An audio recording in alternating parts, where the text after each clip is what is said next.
welcome to the Clifton Worley Show. Sitting here at the podcast house in Nashville, Tennessee. We are finishing up. I'm finishing up NAMM. I'm going to be on my way home here in just a few minutes, and got Jonathan Diaz from the Effects Loop, Scott Hamilton, Marissa Carter is here in the room, and she's welcome to chime in if she wants to. Whoever's here in the house, this is just a kind of a wrap up of our time here. And Jonathan, tell me about that wonderful looking sandwich you just had. I just ate a Philly cheesesteak at 8:30 in the morning, but I live in a different time zone, so I'm going to say it's actually 9:30 in the morning. It's your brunch. Just to make myself feel better. Yeah. So, well, dinner for breakfast is fine with me. Well, it's leftovers, and so if you haven't been to NAMM, it is an expensive trip. You got stuff like $15 to park, stuff like that, and honestly, which Scott's looking at me because he lives in Chicago. And apparently, it's like $100 to park for 30 minutes. So. And you get your car towed if you don't. Yeah, but it's kind of an expensive trip if you're trying to do it on the cheap. So I'm eating leftovers, covering a meal. No lie, I had a box of Pop-Tarts I've been eating every morning. And I brought my wife with me too, so I've got two people. So yeah. I should have Airbnb'd my apartment in Chicago, and I'd probably be making money on this trip. That'd be awesome. Just by being here. Yeah. Well, let's talk about food. Everybody loves food. There's Daniel Shields standing there eating a bag of potato chips for breakfast. Yeah, we're recording. No. Oh, you're actually healthy. That's organic apple chips. Okay, yeah. All the bad effects of no. deep frying something is completely undone when it's an apple instead of a potato. So listen, actually, you know what? I'm gonna tell you. My wife yelled at me. Apparently, apples aren't as good for you as I thought because they're loaded with sugar. Yeah. But, I mean, I didn't listen to her.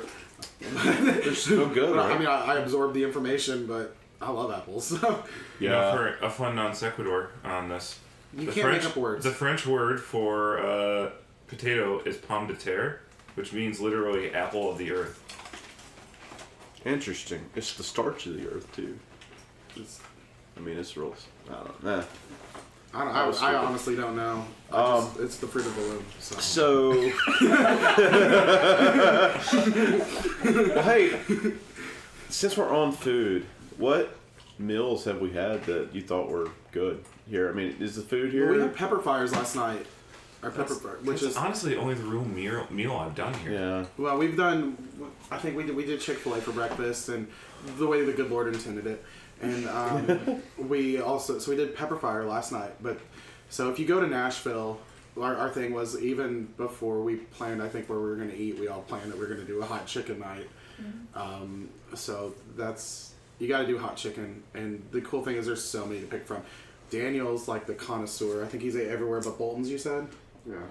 So that's which Bolton's is fantastic. So we went there last year, and there's no AC in this place. It's like really a podunk spot, which is if you walk in and the guy who's about to take your order is sitting in front of a Pepsi cooler with the door open and a fan blowing on himself while he's taking your order and he doesn't get up, that's about to be really good. And that explains why all the sodas were warm there. Yeah. And they don't have like fountain drinks. You have to keep buying by the bottle. Yeah, that's where they make their money is a sale of canned drinks. Because you were there last. You did the hot chicken challenge with 60 cycle hum and everything. Yeah. It was I got in a little over my head. We're about to recap last year's Summer NAMM. Yeah. With that one, but the hot chicken last night was very manageable. I got the medium at Pepper Fire. Yeah, so no, it was really good. It wasn't super hot and had a good, decent flavor. Yeah, it didn't keep me up last night or anything like that. So. No, my stomach's talked to me a couple times, but we haven't had to have a deep conversation. Yeah, I had some kind of deli. I don't think any of you guys here in the room went with me to the deli the other night. No, I didn't get to go. I think Chris did. And I can't remember the name of the place. It's here in East Nashville somewhere. It was pretty good. They had homemade sodas. Nice. And so I had like an orange cream. soda, and it was pretty good. Have you been to pharmacy out here? No. They do an amazing soda. Yeah. I think I did their orange cream last year. Scott and I we went halvesies because I know was that. I didn't split anything with you. No. Jess was there. Was Jess there? When did we go half? No, she wasn't there. We did go halvesies because Jess didn't come to eat with us. There's no way I ate half a burger. No, we both ordered something and then traded half and half, so we got to try. Oh, okay. Yeah. Yeah, Okay. it was romantic, and you forgot. That kind of hurts my feelings. I mean, we were eating the burger at the same time, and then locked eyes. As the barbecue dripped down. And then Chris Carter just walked in while we were recording the episode. That was my way of letting him know we're recording. Who's this for? This is for This is Clifton. for me. We're doing the Clifton one. show. You're recording? Yeah. Yeah, we're recording right now. I thought the conversation was like a little weird. Nobody's holding a microphone, so I was like,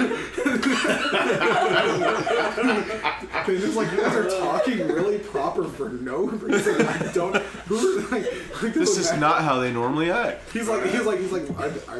What did they get in the water on accident or something? There's something in the Nashville water where you just have to talk like that. You're talking to a random audience that's not there. Like, all right, tell everyone what's going on. And Daniel's like, what do you mean we're all right here? We've been hanging out for days. Why do you have to like talk?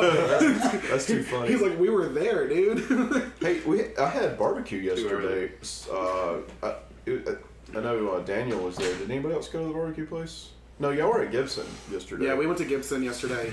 The barbecue was pretty good. I had the brisket, and that's what I meant. You can't go wrong with a good brisket. was it called Jack's Barbecue? It was on Broadway. Yeah. Yeah. it Oh, was on good. Broadway? Yeah. I think we wound up having lunch at like 3 in the afternoon at the deli in the convention center. We like sat down and we were like fighting to get back up. So Clifton's leaving out today, but NAMM is exhausting. Yes, I'm. Well, last night, like, you guys were having a lot of fun, and I was, the couch like that I'm sleeping on here in the living room, came open, and I just like pulled up on it, and it was like, You were down. yeah, I was down and snoring, and I think Nathaniel came in and woke me up at one point. Yeah. He was like right in my face.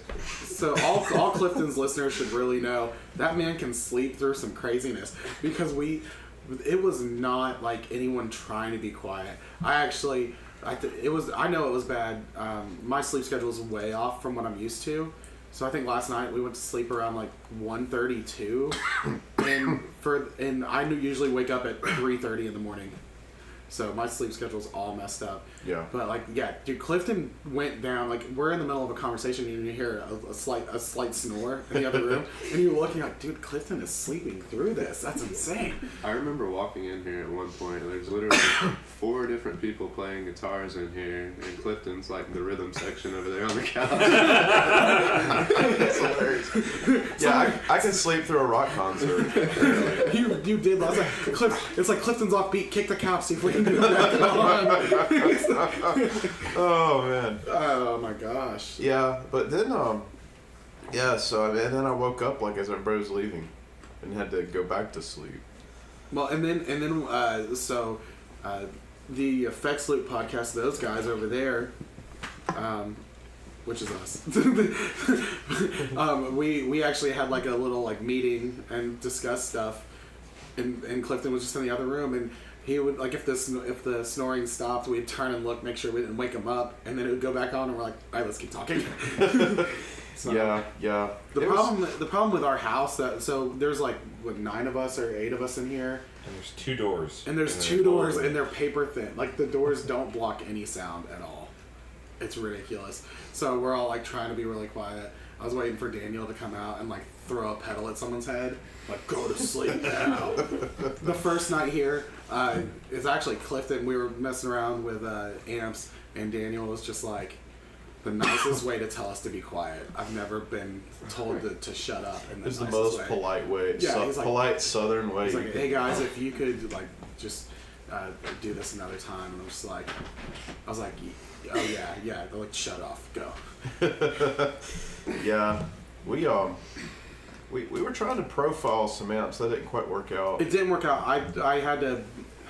I upgraded, and honestly, I didn't. We were gonna try it yesterday. We're talking about it, but I didn't want to run cables, so I got lazy. After like 2 days of NAMM, if you have to move more than 5 feet, it's actually a decision is being made. It just doesn't. Yeah, someone's gonna like die out of NAMM because they don't eat because the food was 10 feet away and they could only reach 4 feet. Yeah, I've come to the point where like I've had enough of NAMM at this point, and I came with so many things like on my checklist, my mental checklist of things I wanted to do. But like I found very quickly like that was not realistic, and so like I just tried to be realistic. And NAMM is not great for people who have to complete their list. no, it's not. Scott is every day we've been reevaluating what our goals are for the day, and the list keeps getting short. Like today, we're just like we just want to go and come back. Like that's it. There's no plan besides we just want to go and then make it back early. So. Yeah, we were kind of talking about this before about like how last year we were lay people coming around networking or just kind of having fun, getting to check stuff out. And it was really overwhelming because it's the first time seeing a lot of some of this stuff. So it's like all these new manufacturers, and they're showing up with 20 pedals that you've never seen before, and you're like, just your head explodes trying to see it. So this year's a little more digestible in that format of like, okay, I went through the entire Old Blood Noise Endeavors line last year. Yeah. And since the last time I talked to them, which was probably February, they've come out with 2 pedals. Yeah, like let's just talk about this too. Yeah, it's a lot easier to digest in that sense, and it's also you've already talked to that one person. Hopefully, they recognize you again when you're 17 feet tall, like I am. That helps. I don't have a cardboard cutout of another podcast host with me, so some people still recognize me. Go grab Mike Matthews from the HX booth. Yeah. Oh my gosh. So like that side's digestible, and so I was able. We got to the Summer NAMM like first thing Thursday morning, and Diaz and I were together, and we just went, all right, express run basically through the hall. Mm-hmm. What's new? What popped out at us? And then we like came up with a game plan. Oh, we're gonna hit this booth, and now we gotta do a spot here. So the last 2 days has just been work.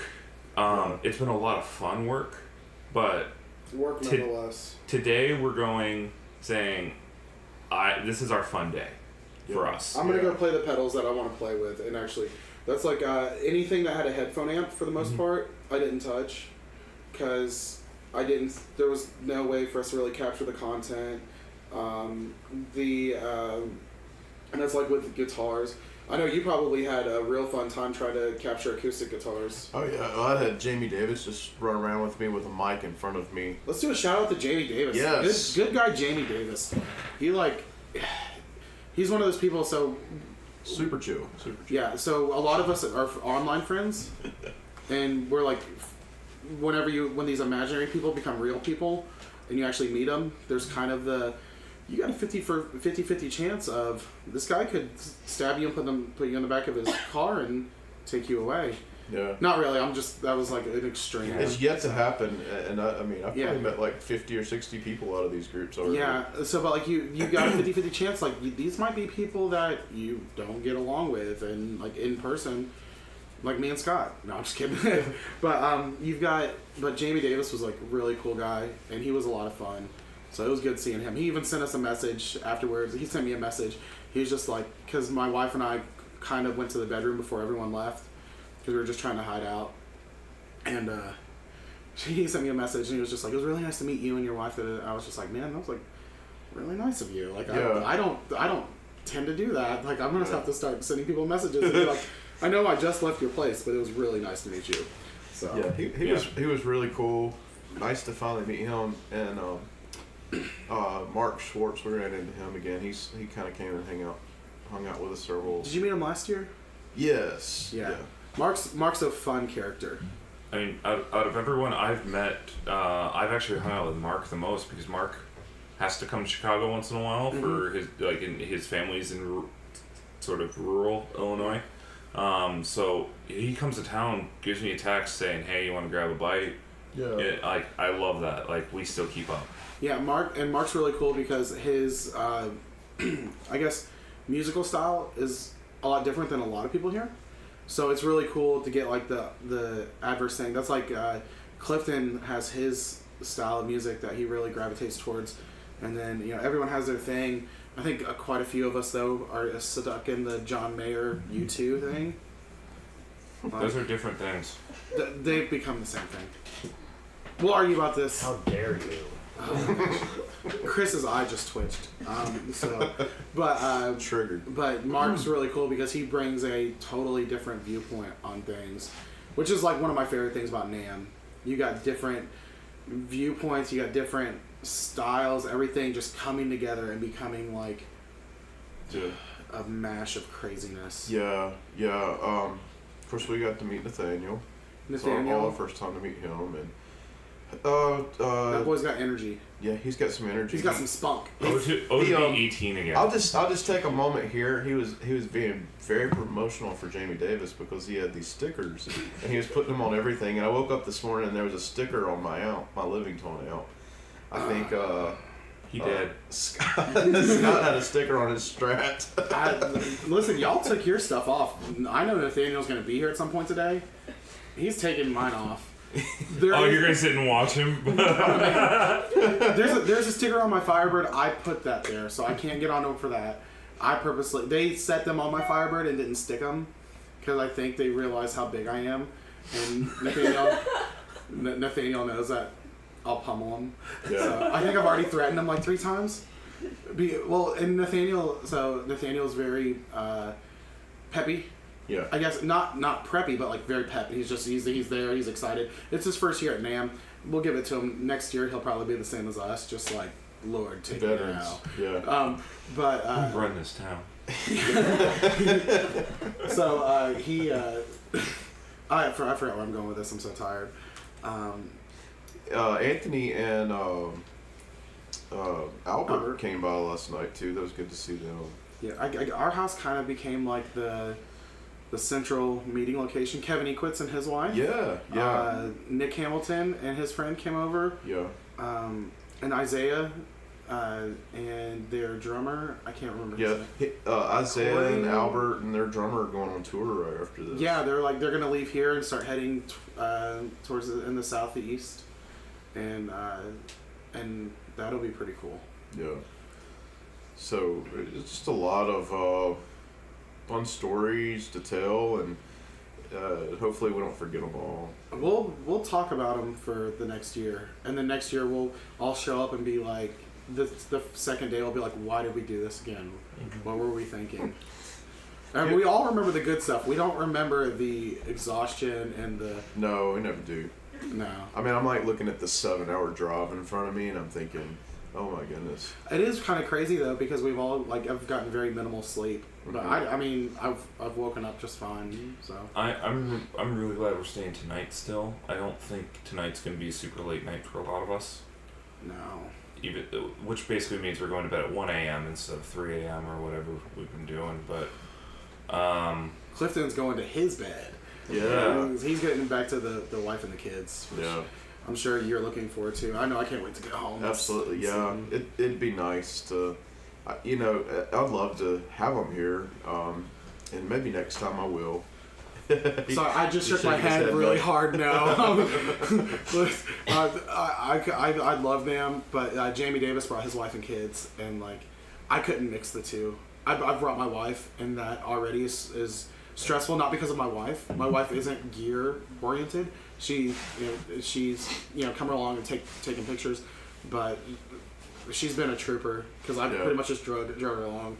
And she's kind of like my safety blanket, so I have to have her with me. So yeah, my wife went with me to went with me to Winter NAMM, and she ended up we went to Disneyland together, but she ended up hanging out at the hotel and having fun times doing her own thing. Yeah, I think Jess is staying here today. Yeah, we've definitely noticed there's moments where like Jess and Heather Eastquitz and they would all just disappear for a little bit. They'll hang out on the porch together. I'd pop my head out and I'd be like, Okay, they're together. Okay, cool. Yeah. It's good when the support groups. Well, that's it. Like Support each other. Heather and my wife, I think, were at first the only women at the taco party at NAMM, and they got to kind of hang out. And that's odd that there's not a lot of women here. We actually, me, Nick, and Heather were having a little discussion yesterday while Kevin was off looking at a guitar about how the culture, or there's not a lot of women in this culture, and I had this conversation that, I mean, this is my opinion, that's going to make or break a lot of these companies here in the next few years. That like it's got to be more inclusive of women. Well, the way that society in general has been changing lately is moving more towards I guess gender neutrality on a lot of things. Women are really making a push towards being included, which they should. So I think NAMM is one of those things. I think even in the past 3 years I've come, you've seen somewhat of a change. You don't see at Summer NAMM, you really don't see the girls in the low cut shirts, stuff like that, trying to like with the clops and all that. The last time I saw that was Schecter did it like 2 years ago, and I remember they used it. The term's booth babe, right? That's what they always call that. Yeah. People who are doing that, and like Schecter was having them hold the guitar or whatever. I saw a YouTuber come up, and, like they're talking with the guy who's giving the elevator speech, right? About here's this, and just to make fun of it, he went to the model and was like, "So what do you think?" And it's like, "They're great." And like everyone was like, "All right, we need to stop this. It makes us look terrible." And like it's a bad image and it's a bad culture. Yeah, that we gotta stop that doing. part of guitar culture needs to leave. And I think the guitar community as a whole has really made an effort towards doing that. You're gonna have the older companies, or the companies that are ran by men who are stuck in their ways. I mean, Fender is at the front of it. Of the bad or the good? Of the good. Oh, I mean, good, yeah. I was about to say, because I was actually going to mention our connection with Fender. So the Effects Loop did a tour of the Fender booth, and we had a guided tour. Our connection was Allie. Yep. And she was great. It was the only reason we didn't tour with her was because I was so much stinking taller than her. We needed someone. It would have looked weird on camera. She and she was in the conversation with us, and that's really, it's been really cool. And there's Fuzz Roche's pedals they weren't here this year, but last year Ryan and his wife, I don't want to get her name wrong. I kind of am blanking. She does all the artwork for the She does the artwork, and they even have their kids do pedals, and the guitar community is really moving into the family thing. Yeah. And it's really cool to see that transition. Yeah. That's a big thing that the small pedal builders, you see for a lot of them here. You see a lot of them are partners. It's not the one guy. So like when we're over talking with Grant, Karen's there. Karen. Yeah, and sorry, this is Big Ear, by the way. Big Ear pedals. Grant is the face. Yeah. It's the one everyone knows, but Karen is 50%. She's in there, and because a lot of people who have built a relationship with Grant have also built a relationship with Karen. That was one of the first things I said. Where's Grant? I came up to Grant and I was like, "Where's Karen?" Yeah. Like, where's she at? I want to see her. I want to give a shout out to Grant for a second. I know I've known who Grant is for a while, and last year when I came, I met him briefly, and I walked over there to the boutique pedal thing, and he starts talking to me like he knows me, and I'm kind of like, well, he just must be being friendly, and then like he starts, and it really blew me away that like he remembers people like that. Yeah. Because I was not expecting that at all. That I've had, just that brief interaction with him last year, and he was like, yeah, you're a 60 cycle hum, and Yeah. So it's cool when these guys are part of this community that's been built. Yeah, that's the coolest thing. I think if there's a takeaway from all of this, it's like it speaks to all the community and the networking that's been going on all year long. Everyone sitting in this room right now has met through Facebook and the gear community. Yeah. I met Daniel. That's actually how I think Chris and I met Daniel 2 years ago at a Chick-fil-A on a Saturday morning. He came in and we were in the inner circle and we were like, we're gonna have an inner circle meetup. Yeah. And it was Daniel, the Carters, Jess and I, and then you had And my friend Andrew. Andrew, and who's also in and out of some of the groups, and he pulled out the chronograph, which if you haven't seen that, you guys need to check it out. Dude, how much did you say those were the other day? 55. 55, yeah. That is an amazing deal. Yeah, I mean, and they deliver faster than Amazon for you right now. So There's like one right here. So And so Scott did this thing where he's bought stuff and had it delivered at NAMM. So he bought a pedal off me. I brought it with me to NAMM. He's gonna take it home. He bought some Sinusoid patch cables, and Anthony from Sinusoid hand delivered them. And on the floor of NAMM. On the floor of NAMM. And then he literally this morning, less than an hour ago, bought a chronograph. And Daniel went to the bedroom, grabbed one, and brought it right out to him. that's the way you do it. So, but yeah, But we met Daniel there, and the community, the guitar community, and kind of where we're at in the corner of it is really cool. Yeah, it's there's a lot of really great people, and I think you were saying there's this like 50% chance that they could be psychopaths, but Yeah. like I think if you get along with people for the most part in these groups, like they're pretty much the same in real life. Oh yeah, I mean, I'm totally yeah. my online persona. I Which good or bad, take it how you want. That's me. Yeah. I wouldn't say everyone is exactly their online persona, but I still like the parts I love about them from their online persona were definitely there in real life. Yeah. So, I mean, I was expecting a bit different of a person from Jamie Davis. Like, because Jamie Davis online with me is a guy who's very goofy and just likes to poke you a lot. Oh, he was And very quiet. He was quiet and so just welcoming and just very kind to your face. And I was just like... To your face, I love how you implied like he's going to go online afterwards and talk smack. I mean, go ahead, Jamie, do it. Jamie got really, really chill like towards Yeah. the end of the evening though, and like opened up and was like a lot like himself, like I've seen online. But even Jamie Davis, like the super chill, was a great guy. Yeah. And then it was pretty cool because Jamie had Leon, who's been on this show. Yeah. With Clifton, and if you haven't listened to that episode, that's one of my favorite episodes. I had a lot of fun with that one. So you should go listen to that. But Jamie had Leon Wright from Pelican Noiseworks on FaceTime, and just was walking around the house, and everyone was talking to him.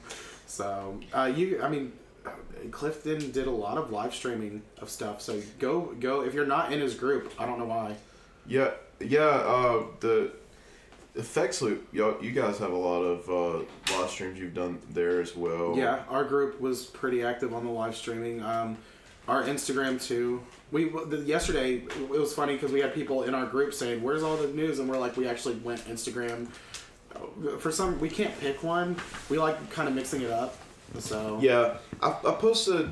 I've probably done the live streams on Facebook and then a lot of Instagram as far as like the pictures, other stuff. Yeah. Because I feel like Instagram is like the better place for that. Yeah, live on live on Instagram is the only good thing about it is that sometimes people get notifications that'll pop up, and you don't see them on Facebook unless you happen to open up the Facebook app. But not a lot of people interact on the Instagram live stuff. Yeah, I haven't had very good results there. Now they have this new Instagram TV thing that looks promising, so maybe... I have no idea what that's about. Yeah, it's like you can do like longer videos than a minute now, like up to 10 minutes, I think. And it's kind of like a YouTube for Instagram. It's all becoming one giant blob of social. Yeah. It's like we're all going to have to hire... We need to get Woof. We're all gonna have to hire marketing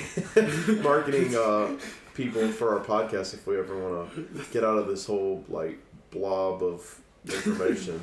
Sorry, we're cracking ourselves up. Though, if you don't understand the woof, Ryan off The Office. Ryan right from The there. Office. Yeah. That was Kelly's idea, actually. So we're gonna shout out to Kelly Kapoor Yeah. for the woof idea. Thank you. But yeah, that was. But it's been tough this week.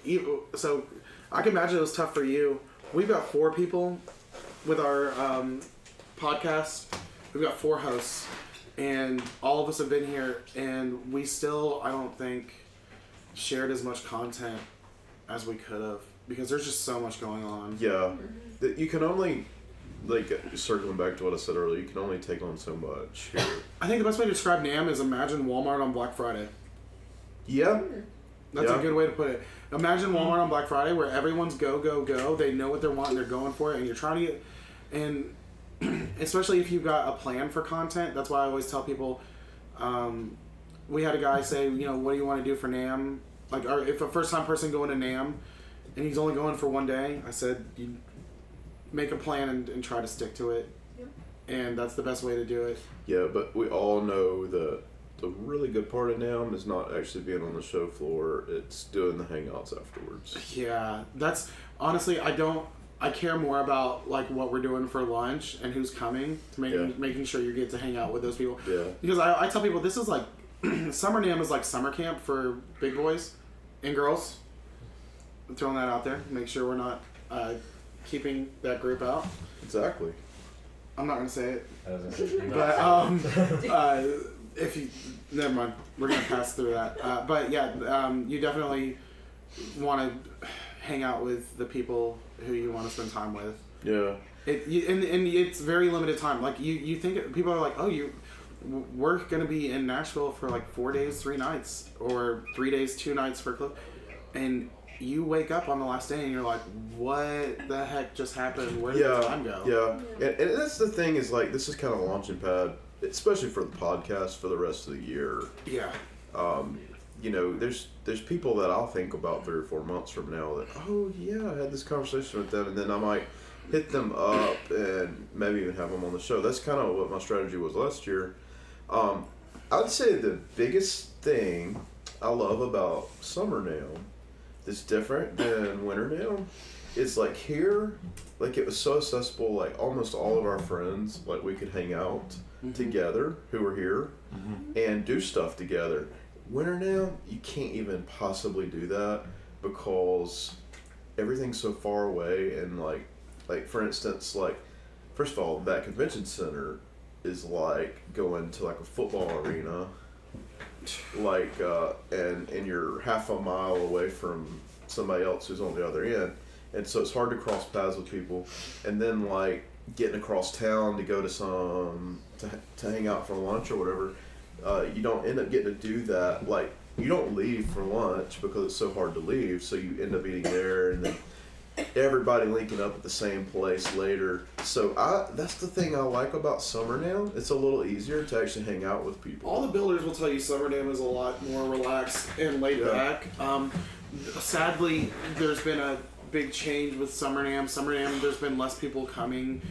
There's a lot of new faces, so there's the same amount of booths. So the faces are kind of rotating in and out. We missed a lot of the people that we connect with. John Snyder from Creation and Fox Pedal. He wasn't here this year. He actually went on a missions trip to Africa. Yeah, he had a good reason. He had a good reason. That was like one of those. I told him, I said, like, selfishly, I'm upset he won't be here. Yeah. But I'm not upset at all. Yeah. Well, I was talking. So, John Snyder, we forgive you. Yeah. We forgive I was you. talking with you, Scott, about this yesterday, I believe, on the floor.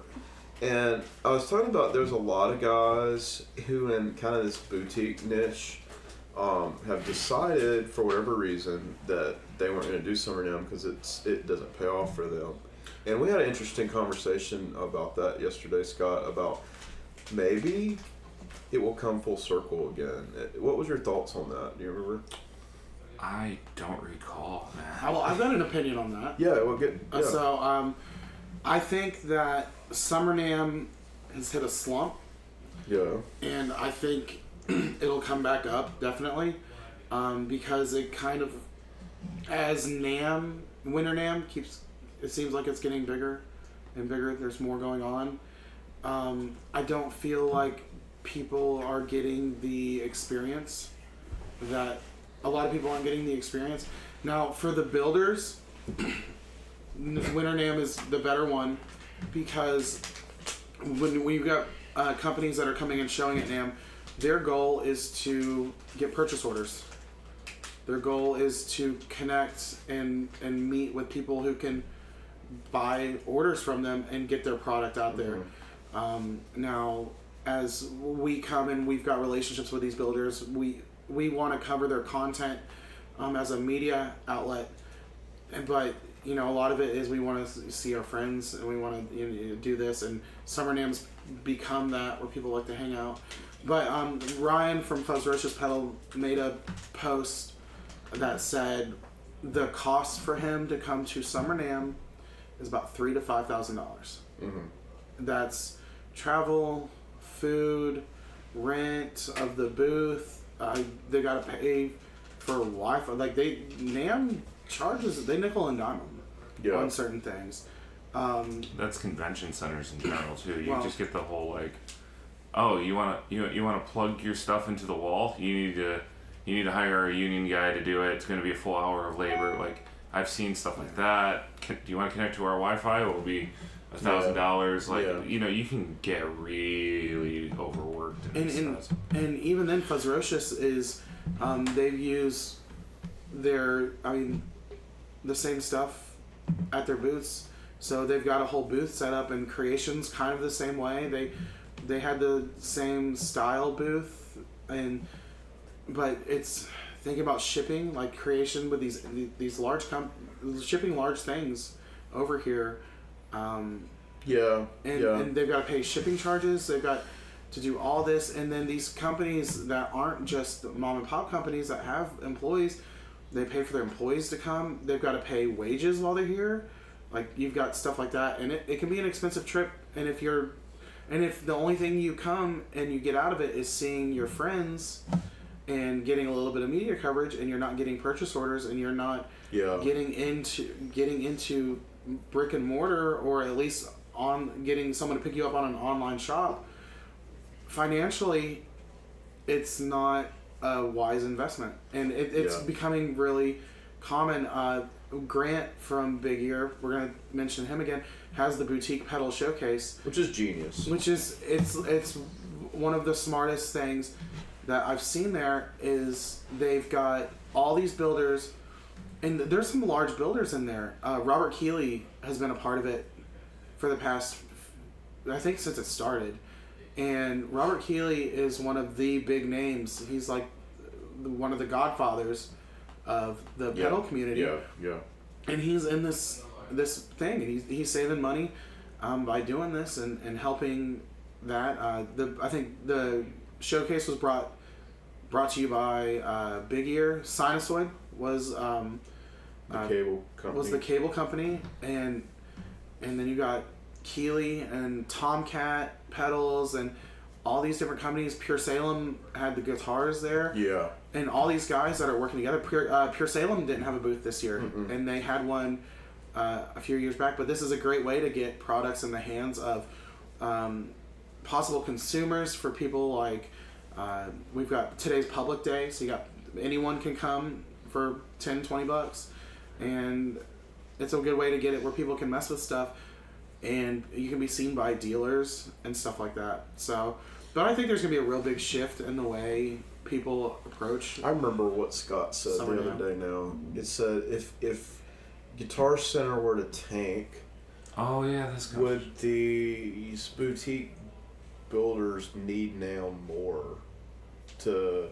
And I don't know that we're seeing a lot of boutique guys get in the doors of Guitar Center, maybe anyways, but My local Guitar Center carries Keeley. yeah. They carry some Wampler, and they carry Full Tone. Walrus and JHS are in mine now. I don't have Walrus or JHS. And Guitar Center is actually really good about, they do support a lot of boutique builders, but they don't put, it's not like they're in every store. Yeah, and like Sweetwater, for instance, has picked up several, and I could see I think, like what was it, Walrus just really signed up with them? yeah, and you saw a lot of those guys. Well, like JHS, for instance. JHS wasn't here. Yeah, they chose to go to. They were in Fort Wayne for Gear Fest. They went to Gear Fest instead of, and Sweetwater's really combating NAMM with Gear Fest.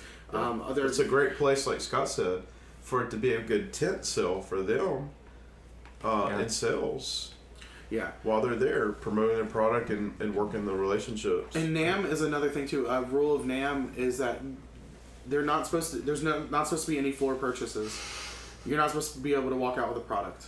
Yeah. I mean, we're not angels, and last year I walked out with a creation board, or I walked out with a pedal board company, pedal board. Yeah, no name shall be named. Yeah, I mean it was a creation of someone's, and a pedal board creation. yeah, but you're not allowed to do that. And Gear Fest, all I heard about was people getting buying gear. They had a 58 sale, $58 for a 58.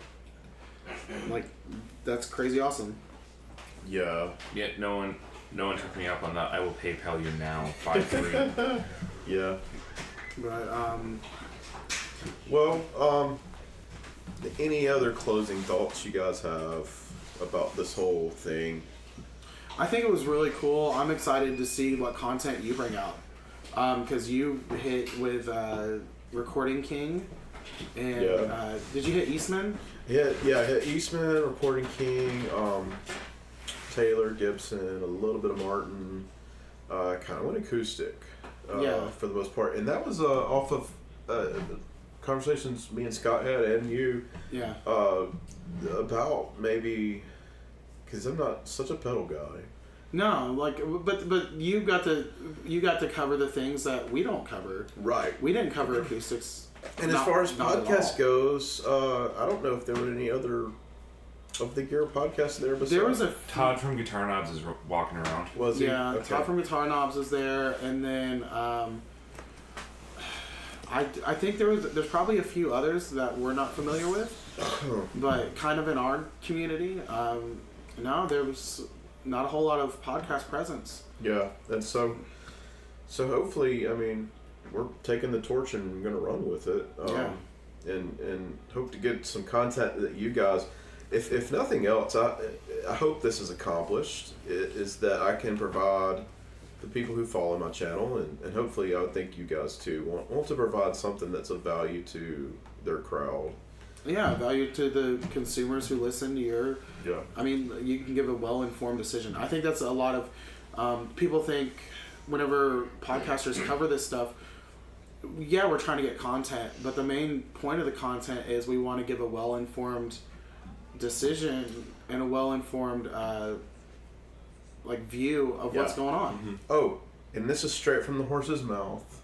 I had a lot of my listeners ask me about this, and Jamie Davis was very curious about it, and I told him to come over. I found out that Harmony was there with their prototype guitar at the Heritage booth, and it was a very sparse booth.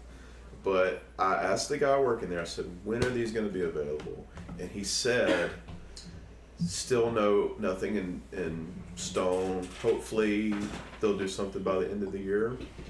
That'd be cool. So he said, these are prototypes. They're probably going to be a little different. He said, most likely, if you can buy it in the U.S., it's going to be made in Kalamazoo at The Heritage? At the Heritage Factory. That's cool. I knew BandLab is... They're making their moves. I don't totally feel like they've struck yet. Mm-hmm. But I think... I'm starting to think BandLab is going to be a player in the guitar market soon. In like a very serious way. I mean... Very well could be. It was surprising. They only had 2 of the prototypes there. At Winter NAMM, they had like a whole rack of these, and then like Harmony amps that were like some really nice boutique amp. So I'm glad that the idea is not dead. Yeah, because I really worried about that because I didn't think they were there. So that's good. So hopefully my listeners, I know I've had several ask me to find out, and so Yeah. Yeah, That's good. they're on my list today. I want to do the acoustic realm because that's not really our market, and I'm having my fun time now. Yeah, today's the day that I'm going to go plug into a bunch of pedals that I want to listen to and have fun.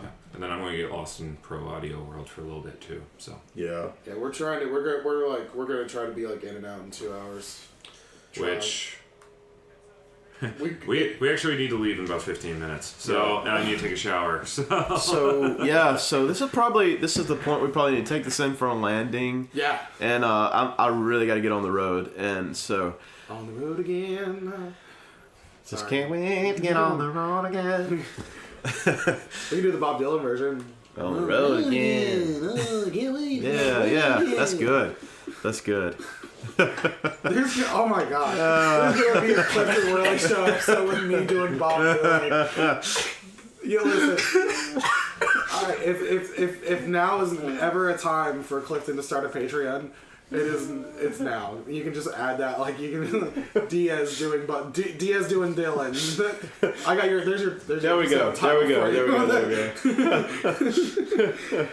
Awesome. Well, I had a great time hanging out with you guys, and hopefully, this is not the end. We'll if I pass through Knoxville, I know where to stop, and if I'm back in Memphis, hopefully I can hang out with you guys. Come to Chicago. And I need to come to Chicago in a bad way. Yeah, man. Yeah. So, but if not, I'll see you guys next year, hopefully here at NAMM. Of course. And We always say we don't want to come back, but we want to come back. it kicks your butt, then you heal up from it. You want to do it again, so it's like exercise, right? In a month, we'll be like, I missed you guys. yeah, but we're all like, we're gonna get a hotel. I'm just gonna get a hotel by myself. No, we're gonna do the big thing again. Yeah. But Well, awesome. Well, thank y'all, and we'll see you next time.